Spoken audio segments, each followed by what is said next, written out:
Hello, everyone, and welcome back to Strategy Gaming Dojo, where we find, learn, and play the great strategy games. We're currently making a basic tutorial for Gary Grigsby's War in the Pacific Admirals edition. This will be episode number 3. In this episode, we're going to be looking at these info buttons at the top of the screen where you save the game, preferences, options, various databases where you can find things in the game. They can be very helpful. Obviously, there's a lot of information in this game. So the more you can take that information, get it in a database, and kind of sort it and look through it, the better. Um, in the first episode of this tutorial series, we talked about options and preferences, how to set up the game. In the second episode, we talked about the map and what all of these representations on the map mean. And as I said, in this third episode, we will be going up here and talking about the info buttons. This is your save games. You have slots. You can come over here and name your save whatever you want. I think it's very useful to, as you start to put in the first turn, there are a lot of things that have to happen in the first turn. And I would say always with this game, it is an older game, you know, as you set up your Australian troops, and I'll show you what I mean by that later, when you're done, save Australia. Then go up to Burma. You're setting up your troops in Burma. Save Burma. And just save as you go along here. They give you a ton of slots. You have plenty of room to save all the games you'll want. Options and preferences. This is what we did last episode. You can come in here and change things when you play AI. Um, if there's something that you don't like, maybe you want the task force move radius off for some reason, you could turn that off here. So you can do that when you play the AI. The next button is the aircraft, troop, and vehicle database. This literally lists every aircraft in the game, every troop in the game, every vehicle in the game. So if you see something on the map and you click on its icon and you're like, wow, when you do that, it does bring up the screen that tells you all about that unit. But if you want even more information, or if you need to search for something, you're like, I wonder, are there Mabels in this game? You can bring this up. It tells you everything about that plane. So it's very helpful in finding things. There are a lot of units in this game, obviously. Every database you can get helps. Naval database, same idea with ships. You can find any ship and its attributes. The next screen here, view intelligence reports. And now this is why I talked about bases right at the top. When you start a turn, so the game resolves a turn, and you get centered on Pearl Harbor, the first thing I always do is go to this intelligence report. This intelligence report is going to tell you a ton of information. You see the date, December 8th, 1941, Allied, Japanese. This gives account of your aircraft losses for this day and for the entire campaign for different things that may happen, sorties. So this isn't how many losses. This is actually how many sorties you flew. So how many missions did your aircraft fly that day, and how many missions they've flown for the campaign. This is all of your aircraft for both the Allied player and the Japanese player. Air-to-air losses. How many dogfight losses did you suffer? How many of your planes were shot down by enemy aircraft for both sides? Destroyed on the field. Pretty self-explanatory. Your planes never took off. The enemy made a bombing run and destroyed your planes on the field. Destroyed by flak. You've flown a mission over the target. There was anti-aircraft. They shot down some of your planes, and this tracks that for each day and also for the campaign. Operational losses. Now, operational losses, this game does a good job of modeling attrition. So you are just going to lose some planes through the natural operation of planes. Sometimes they have mechanical failure. Sometimes the pilot did something wrong. We have pilot error, etc., etc. Those are operational losses. Now, political points. Political points are very important in this game. You can use political points to change commanders for your units, and sometimes you may want to do that for various reasons we'll get into later. But the most important thing to me about political points is your units have command units over them. And as we get into a unit, we'll look at that.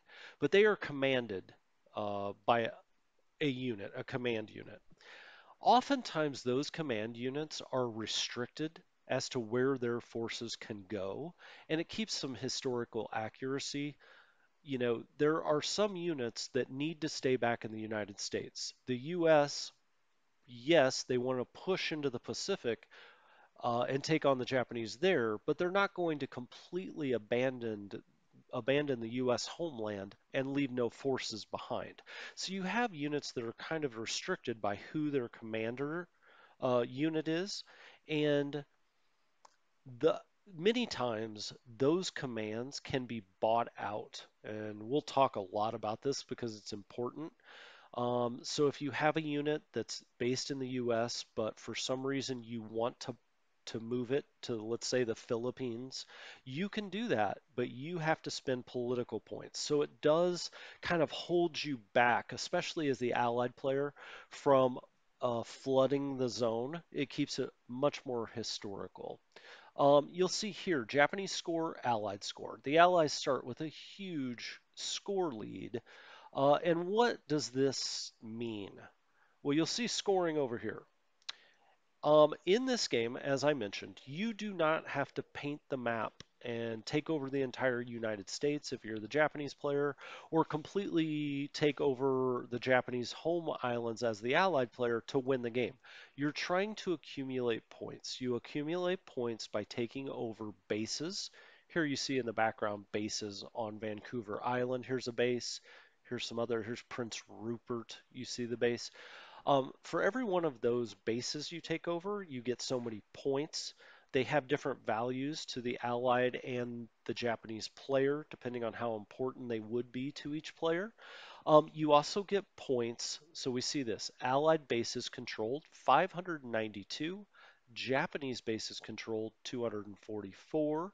So the Allies start off with a lot more bases controlled, and they get a lot more points for that. The Japanese very quickly start taking over bases and pushing the Allies back, so you'll see their scores start to come up. You also get points for Allied aircraft or Japanese aircraft that are lost. So these losses here translate over here. You get points for this as you destroy enemy aircraft. You get points when you destroy enemy ground units. You get points when you destroy or sink enemy ships. So, for instance, if you sink an aircraft carrier, that could be worth as much as 300 or 400 points. It's a huge victory for your side. So, you want to target those big ships because you get a lot of points if you take them down. Um, so you see here, Japanese ships sunk, Allied ships sunk, and how many points you get for that. Um, Allied strategic losses, Japanese strategic losses, we'll get into that. You get points for strategic losses. Aircraft losses. So here, this gets into more detail of what has been lost aircraft wise. So you'll be able to bring this up. You'll be able to select, this will list all of the aircraft in the game and how many have been lost today by air to air, flak, ground, ops, total. This will be totals here for the entire campaign. So this just is a more granular look at what we looked at in the previous screen. So when we looked at all of this, this just gets into the individual aircraft. Group reinforcement schedule. Okay, I don't want to go too deep into this, but this is basically when certain aircraft will be arriving that you can put into use. So you see here the unit name, and we'll go into clicking on these and what you're seeing.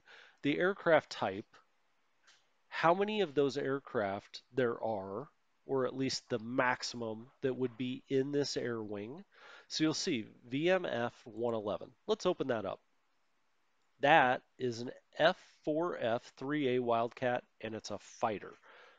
Nice little picture here. It tells you all of the stats about this fighter.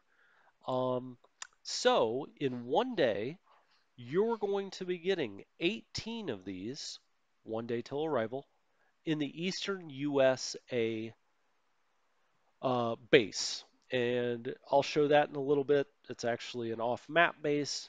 We'll go into that. In one day, you'll also be getting 12 PBY-4 Catalinas. Those are generally float patrols, so they go out, they look, they do a naval search and look around. You'll be getting those. Sorry. So that's what this button is. This tells you the number of days until you get this stuff, how many of them you're getting, what you're getting, what the name of the unit is, and where they will be arriving. Group withdrawal schedule. Now, we talked about withdrawals slightly, um, days before withdrawal. So as you'll see, you're going to have certain aircraft that get taken off the board. So in 11 days, the this air wing will be removed, and we're going to have to go in and remove it. So this becomes an important screen, but as you can see, you have a lot of time, and you can see when things need to be taken off the board. We'll go into that more later. Uh, Group withdrawal schedule, where we just were. Aircraft replacement pool. Okay. We have turned on automatic reinforcements. Well, that's not true. We have automatic reinforcements off, but we're going to manually turn them on to certain units. All this is a listing of how those things are produced. I'll be honest with you, I don't really go to this screen very often. I let things replace themselves through the computer, the AI. I just turn it on manually, but then the computer takes care of that. You can do that more as the Allied player. This becomes a bigger deal when you're the Japanese player. List top pilots. This is kind of a fun list. You'll see as we get into the game, we'll get aces. So every pilot in this game is modeled. They have experience. They fly their own aircraft. They get kills, and that's what this will list. So you'll see the rank and name of your pilots, how much experience and fatigue they have, how many missions they've run, and how many kills they have. If they get up to 5 kills, excuse me, they are then an ace, and you can kind of track your individual pilots. It's just kind of a fun thing. I don't necessarily look at each individual pilot, but you might want to follow one through the duration of the war, especially one that's very accomplished. Pilot replacements, as you have pilots killed, um, they are replaced out of the replacement pool. We will go into training. We will be training pilots so that that reinforcement pool is those pilots are better. They'll have more experience, and they will serve you better when they come on board and take over for a pilot that maybe you lost or was shot down. Ship sunk. Again, this just gives you a more granular list of the ships that were sunk and how many points they were worth. We'll see more of that as we play a turn. Ship availability. This is the reinforcement schedule again. So let's go to ETA. So everything that you see here on the screen, you can sort. So this will be the type of ship. These are all aircraft carriers, CV. You'll see when they're going to arrive on the map and where they are going to arrive. For now, we'll do ETA. When are these things going to arrive? Because we want to see what new ships we'll be getting that we can put on the board. So, for instance, an AK is a transport ship. The Iwa. The Iwa will be arriving in one day at Balboa, and we'll be able to put that into use. AP or transport ships, they transport troops or equipment. That these two APs will be arriving in one day, one in Aden, one in Cape Town. We will talk about all of this as it becomes important. For now, I just wanted to show you the screen. Uh, Ship withdrawal, as we discussed. Certain things have to be taken off the map. So let's see, withdraw. On 2-242, the Dominion Monarch will be taken off the map. We will do this manually. Again, you have time to do it. This tells you how many days until it has to be taken off. Um, you have plenty of time to do it. One thing I will mention here on this screen is the way the menus are set up here is everything green means it's showing you everything. If you click on this all ships, it's yellowed everything out, which means it's not showing you any of the ships. Now let's say you just want to see aircraft carriers or light aircraft carriers. So aircraft carriers are CV, light aircraft carriers are CVL. It's showing fleet and light carriers. There are none right now that need to be withdrawn. So let's go over to something that needs to be withdrawn. AK, cargo ships. You can see in the tooltip there it's showing you cargo ships. Again, nothing. Tankers, no. Let's go over here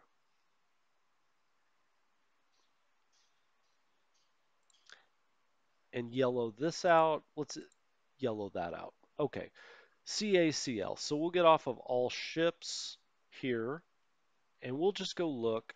There we go. There are the light cruisers. CL stands for light cruiser.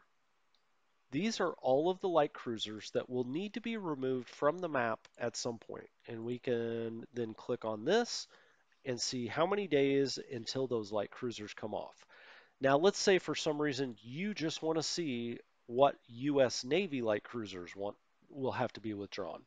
Click on all nationalities. That yellows everything out. Well, it should. Let's do this again. All nationalities, that yellows everything out. Go pick U.S. Navy. That will make this green. Nope. So we didn't have any of those. U.S. Army. Nope. Let's go down to Commonwealth. Nope. British. There we go. Now you see all the light cruisers that are British. So you see that in green. So let's exit out of here. We'll go back to our information screen. Ship withdrawal. Ground reinforcement schedule. Again, this tells you what ground units will be coming into the game. Ground withdrawal. It shows you what ground units will have to be removed from the game. Ground units destroyed is just a listing of, obviously, the ground units you've had destroyed. Industry resource availability, industry troops resource pool. We're not going to go in depth. These are important screens. They will show you where your resources reside. So kind of show you places that are very important to hang on to. But for our purposes in the basic tutorial, we're not going to go too deep into that for now. And again, industry troops, resource pool, these are just reinforcements, things that will be coming online. Again, for the tutorial, not that important. The last thing to notice here, Soviets not active. If the Japanese keep a certain number of troops in a region of China near the Soviet border, the Soviets will not become active and they don't become a part of the game. Any smart Japanese player is going to do that, so it's not the kind of thing that we probably need to go in depth into. All right, that's the information screen, a very important screen in this game. The first screen I always pull up in a new turn just to see what happened in the previous turn. Uh, Here, list all bases. So we've been talking about bases, how important bases are. Let's get over here where we can see a base. Here's a British base at Karachi. This is a very important base. It's where a lot of the supply out of the Middle East, the oil, comes down here to Karachi. You see it right here. If you want to find it, you can search through it. These are in alphabetical order if you want them to be. You can look at the fuel, the supplies required, aviation support, etc., etc. It's a list, it's a database of all your bases. All land-based air units. You can see all land-based air units. You can see all naval air units that are actually on ships. You see location, where is it? This air wing made up of Walrus 2s, is on the battleship Prince of Wales. So again, that's just another database to help you kind of navigate the game. List all ground units, same idea. We want to see every ground unit that we've got. We want to sort them. We want to look at what they're attached to. This is what I talked about earlier. What's the command structure? So attached to means what is its command unit? So this is, again, a very easy way to look for certain things. This is list all active ships. You can do it by type. As you'll see at the start, as the Allies, we have 3 aircraft carriers, the Lexington, the Saratoga, and the Enterprise. We will be moving those around and talking about those. But this is the way to find, hey, my aircraft carriers, where are they right now? You can pull this up. You see location. This is in Task Force 405. If we click on it, there it is going to take us to Task Force 405. And you'll see we're over here. If we go to the right just a little bit, it is right next to Pearl Harbor. So we have this big aircraft carrier. I can tell you right now, we don't want it to move straight back here, as the Japanese fleet is likely right out here somewhere after bombing Pearl Harbor. So again, this is your listing of all the different kinds of ships you have: carriers, light carriers, battleships. Um, this is a battle carrier.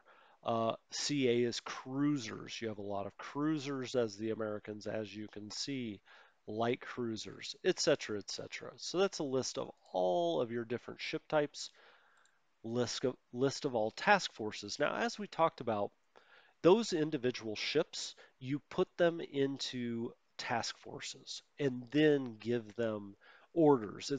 You seldom have one ship that's out there floating around the Pacific, especially something important like a carrier. You're going to surround that with destroyers to make sure submarines can't get in towards your aircraft carrier.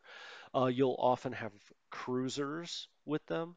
You'll have various auxiliary and supporting ships that we'll get into later. We'll talk about how you make a task force, why you're making the task force, what kind of task forces are effective, etc., etc. This just lists all the task forces, where they're located, and a bunch of stats about them. So there's task forces. Industry management, we're not going to talk about this here. We'll talk about that later. Um, Auto convoy system, we are not going to play with that on. I don't think there's an experienced player that plays this game that has that on. We can set up some automatic convoys so we don't have to continually order ships to go from one point to another just to move supplies or resources or fuel. That can get very cumbersome. There's enough to do in this game. So that's why they give you this option. A lot of people don't like the way the auto convoy system works. They want more control. I'm going to show you a way that I do convoys for places that are safe and that it's okay just to have ships running back and forth, running supplies. But we'll get into that as we get into the game. I've already shown you the large strategic map. This can be helpful to figuring out where in the world you are and where in the world is the enemy. Show combat reports. We're going to be reading the combat reports kind of one by one, but you can also do that right here, and it kind of gives a listing of the combat reports of the last turn. Operations reports, those will become important. We'll go through those later. Site reports. Now you have coast watchers, you have patrols, you have planes. You're going to be getting a lot of information. I will say we're playing with fog of war, and so you're not always going to get perfect information. There's something called detection in this game, and detection is very important. And as you sight things, as you have friendly units that see things, you're going to up the detection of enemy bases, aircraft, ships. And when you do that, when you attack them, you're more effective. There's a higher likelihood that the information is good, so that what you're seeing is actually true. Because, as I said, you can get imperfect information in this game, and you may think a task force, an enemy task force, is one place and it's actually another because you've just gotten bad information. This game has great fog of war. It's part of what makes the game so much fun. But we'll get into that. And those are site reports. You'll see a weather report. Now, here, the game is divided up into 9 quadrants, the game map. It's partly cloudy down here. Clear sky. It looks beautiful out here in the middle of the Pacific, clear skies. This just gives you a general idea of what the weather is going to be like in certain quadrants of the map. Now, each individual hex has its own weather, but this just kind of gives you an idea of, if it looks like it's going to be terrible weather, you may say, hey, you know what, I'll wait till tomorrow and maybe we'll do our bombing run then.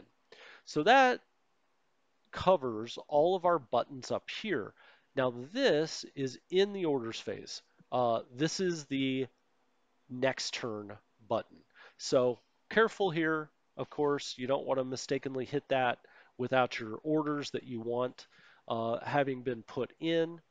Um, and that covers all of the top buttons here, of course, quit the game, look at the credits, go to home port. Now, that button will always take you back to Pearl Harbor as the Allied player, or take you back to the Japanese homelands or the home islands as the Japanese player. So if you ever kind of get lost on the map, go to home port. So next time we're going to finally get into bases. We'll pull up Pearl Harbor really fast. You see the back of the baseball card for Pearl Harbor with all of its stats, what's going on here, the true meat of the game. We're going to get into that in episode number 4.